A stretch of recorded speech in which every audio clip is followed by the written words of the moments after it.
Hi friends, welcome to Vinod Kumar royals Ongole cows breeding farm friends.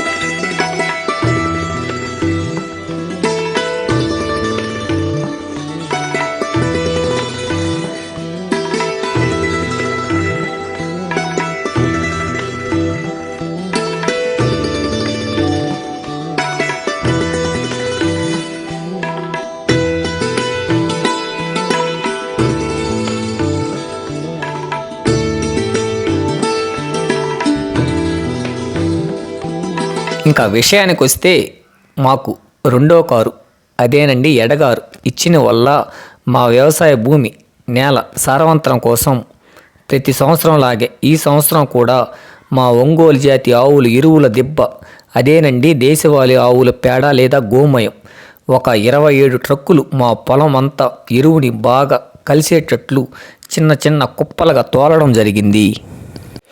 మన దేశవాళీ ఆవుల ఎరువులో అనంతకోటి సూక్ష్మజీవులు ఉంటాయి. ఇవి ఏ కర్మాగారంలోనూ తయారు కావు, భూమిలోనూ తయారు కావు. అవి తయారయ్యేది దేశవాళీ ఒక్క పేగులో.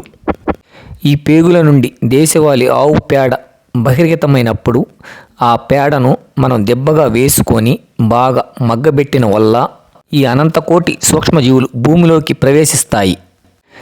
మన దేశవాళీ ఆవు పేడలో కనీసం 300 కోట్ల నుంచి అత్యధికంగా 500 కోట్ల వరకు మేలు చేసే సూక్ష్మజీవులు ఉంటాయి. దీని అర్థం దేశవాళీ ఆవు పేడ పొలం నేలని సారవంతంగా ఉత్పత్తి చేస్తుంది. కానీ జెర్సీ హెచ్ఎఫ్ వంటి విదేశీ ఆవులకి ఈ శక్తి లేదని మన మిత్రులు గమనించగలరు. మన దేశవాళీ ఆవు పేడను జీవామృతం లేదా ఘనజీవామృతముల రూపంలో భూమిలోకి ప్రవేశిస్తే భూమిలో హ్యూమన్ తయారవుతుంది, భూసారం పెరుగుతుంది, భూమి శక్తివంతంగా మారుతుంది. మన దేశవాళీ ఆవుల గోమైపు కుప్పలో పిడుగులు పడితే బంగారం అవుతుందని పెద్దలు చెబుతారు. అందుకేనేమో గోమైపు వసతి లక్ష్మి అని అన్నారు. అంటే గోమయంలో సంపద ధనలక్ష్మి ఉందని అర్థం. మన దేశవాళీ ఆవు వేసే పేడ మూత్రాల వల్ల రైతు 25 ఎకరాలు సులభంగా విష రసాయనాలు లేకుండా వ్యవసాయం చేయవచ్చు.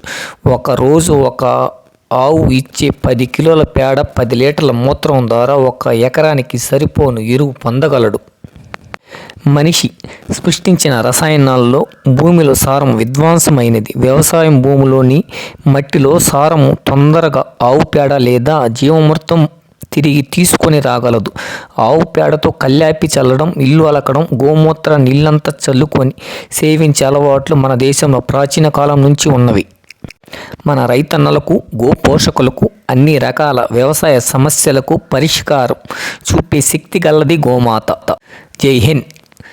Thank you for watching. ఈ వీడియో మీకు నచ్చినట్లయితే లైక్ అండ్ షేర్ చేయండి. ఛానల్ని సబ్స్క్రైబ్ చేయడం మాత్రం మర్చిపోకండి. ధన్యవాదములు.